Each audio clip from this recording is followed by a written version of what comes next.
भाई धन्यवाद सर, आपने मेरे को बोलने का अवसर दिया। मैं ज्यादा रेपिटेशन ना करते हुए सीधा बिल का विरोध करने के लिए खड़ा हुआ हूं। मैंने आज देश के गृह मंत्री का अच्छे तरीके से भाषण सुना और उन्होंने बार बार एक ही बार को 2-3 बातों को ज्यादा जोर दिया। एक तो उन्होंने कहा कि विरोधी दल भ्रम फैला रहे हैं, मुसलमानों के बीच डर फैला रहे हैं। ये हमने फैलाया हुआ डर नहीं है। जब देश के मुसलमान को लगा कि देश में बीजेपी में 240 संसदों में एक भी मुसलमान सांसद नहीं है, हमारे लिए जगह नहीं है, तो वो डरने लगा। जब आपने कब्रिस्तान की बात की, आपने शमशान घाट की बात की, तो वो डरने लगा। जब गोधरा हुआ, जब मुजफ्फरनगर हुआ, जब दिल्ली हुआ, जब हरियाणा मेवात में दंगे हुए, तो देश का मुसलमान डरने लगा।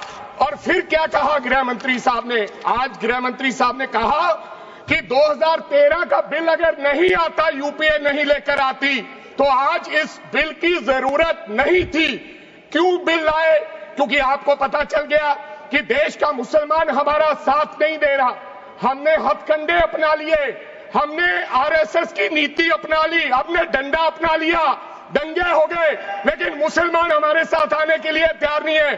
फिर आपको पता चला, आपने एक और आंकड़ा दिया, आपने कहा 1913 से 2013 तक केवल 18 लाख मुसलमानों का जमीन था और 2013 से अब तक 21 लाख और हो गया, यानी कि 39 लाख टोटल जमीन हो गया।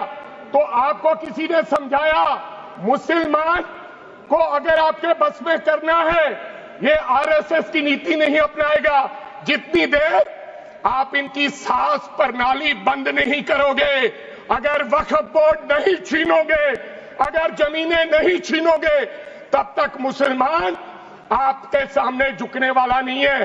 जैसा आपने पंजाब में करने की कोशिश की, किसान झुका नहीं, पंजाब के लोग नहीं झुके, सिख नहीं झुके, तो आपने एमएसपी का झगड़ा आज तक डाला हुआ है कि किसान की सांस प्रणाली बंद कर दो तो पंजाब अपने आप झुक जाएगा। आर्थिक जब झुक जाएगा तो हमारी ईन मान लेगा और हमारे साथ आ जाएगा। आदरणीय सर, आपने बार बार कहा, आज गृह मंत्री साहब ने कहा गवर्नमेंट प्रॉपर्टी पर किसी का अधिकार नहीं है, पंचायत की जमीन कोई दान नहीं दे सकता है। मैं आपको इसके पीछे लोचा क्या है, इसके पीछे छुपा हुआ राज क्या है? 1947 में जब बंटवारा हुआ था, 47 से लेकर 1954 तक सारी प्रॉपर्टी गवर्नमेंट के नाम हो गई थी।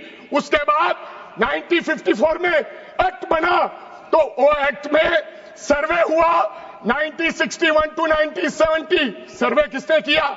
कलेक्टर ने। अगर पंजाब की, हरियाणा की, हिमाचल की बात करूं तो डिविजनल कमिश्नर अंबाला बैठते थे, उन्होंने सर्वे किया, तहसीलदारों ने सर्वे किया, तो वक्फ बोर्ड को यह जमीन देने का काम किया। अब क्या हो गया? जैसे राहुल गांधी कर्नाटक में भाषण देते हैं, गुजरात में मुकदमा दर्ज होता है, सजा हो गई। गवर्नमेंट की प्रॉपर्टी तो 1947 और 1954 में तो सारी प्रॉपर्टीज गवर्नमेंट की थी। अब एक बंदा खड़ा होगा तो वो कहेगा कि यहां पर ये गवर्नमेंट की प्रॉपर्टी है, डिस्प्यूट होगा, तो आप वक्फ बाय यूजर का अधिकार खत्म कर दोगे कि ये तो जमीन गवर्नमेंट की थी, आप उसकी जमीन छीन लोगे। फिर आपने कहा लिमिटेशन एक्ट की बात कर रहे हैं आप, और किसी धार्मिक स्थानों पर तो लिमिटेशन एक्ट लागू नहीं होता, इनके ऊपर क्यों?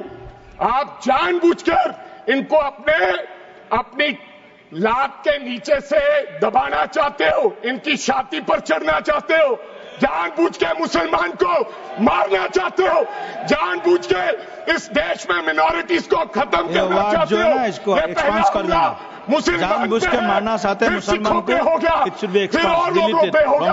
और लास्ट आपने कहा प्रैक्टिसिंग मुस्लिम, एक आपने और कंडीशन लगा दी लास्ट कि 5 साल प्रैक्टिस मुस्लिम होना चाहिए, वो दान दे सकता है। मैं सरदार हूं, और ऐसी कई उदाहरणें हैं पंजाब के अंदर। अगर किसी मुस्लिम के पास कब्रिस्तान नहीं था तो सरदारों ने अपनी जमीन देके कब्रिस्तान बनाए। यह कौन सा अधिकार है कि मैं किसी को चीज दान देना चाहता हूं? और इसको कौन बताएगा? रिजू साहब ये बताएंगे कि ये प्रैक्टिसिंग मुस्लिम है या नहीं है? ये सरासर अन्याय है।